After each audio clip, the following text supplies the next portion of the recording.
Marcus is the most miserable member of the Volturi. He is committedly, gothically emo. He is what Edward Cullen thinks he is, actually. Why is he so miserable, and why does he say finally during the fake battle in Breaking Dawn? So this is one of the most insane layered pieces of Twilight lore, and I think it provides so much insight on the nature of these vampires and what love means to them, and their inherent nature and their relationship to humans. But to explain, I have to tell you about Aro and the origins of the Volturi. So Aro was born around 1300 BC in Greece, and he was always very power hungry and ambitious and calculating, and this led him to become a vampire in his mid-20s. We do not know who turned him, which I think is really unfortunate, or how it happened, but we do know it was a deliberate choice on his part, which is very interesting. And he had this very impressive gift where if he touched somebody, he could read every thought they've ever had. Marcus was actually Aro's first friend as a vampire. At the time, Marcus was like a solitary nomad, and he was turned at only 19. They're much younger in the books, except Caius, interestingly, who is older, but Marcus and Aro got along really well. Marcus has the special ability to see relationships and bonds between other people and how strong they are, and Aro was very intrigued, and he wanted to form a coven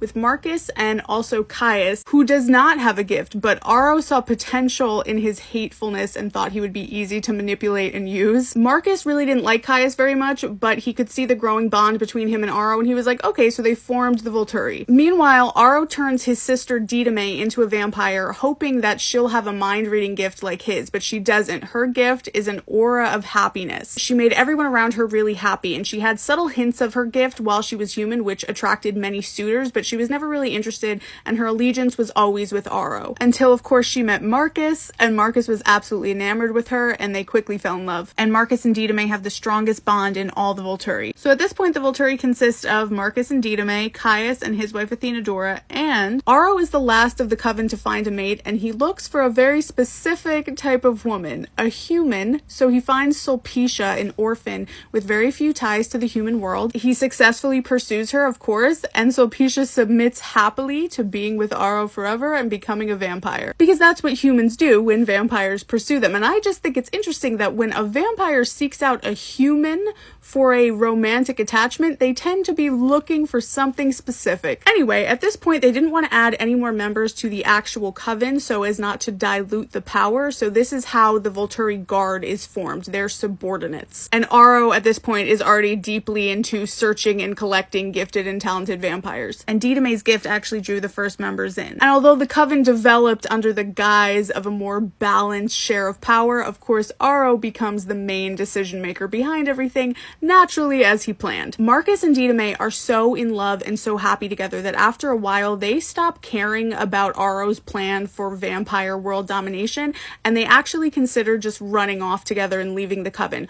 Aro knows this by reading their thoughts, and he is very displeased, but he doesn't let it show, and he tells them that they have his blessing. Now, of course, he was lying through his teeth, and Aro knows that he cannot possibly lose both Marcus and Didyme. And although Didyme was his sister, he decides that Marcus's gift is just more valuable than hers. Plus, Marcus is really dangerous in a fight, and Didyme really isn't. So when he knows he won't be caught, he goes ahead and unalives his own sister. And the wild part is Marcus never finds out that it was Aro, and he pretends to be like outraged, and they search for the culprit. And Marcus never finds out, but Aro does realize that he really kind of fumbled with this one. Apparently, Aro did love Didyme, and his grief was genuine, but even more so, Marcus was absolutely debilitated by grief, and after he lost hope of finding vengeance, he was completely despondent, didn't care about anything, and wanted to unalive himself. So Chelsea, who is perhaps the most important member of the Volturi Guard, has the ability to strengthen and dissolve bonds between people, so she keeps Marcus loyal to Aro, and that's really the only reason he's there. But she couldn't make him happy about it. He was miserable. But there is another guard member, Corin, and I believe it's Corin, not Corinne like me, but I'm not sure. She has a gift that is somewhat similar to Didyme's, where she makes people content and complacent in their circumstances. And Aro tried to get Marcus to use Corin's gift, but Marcus refused because he doesn't want to forget his pain.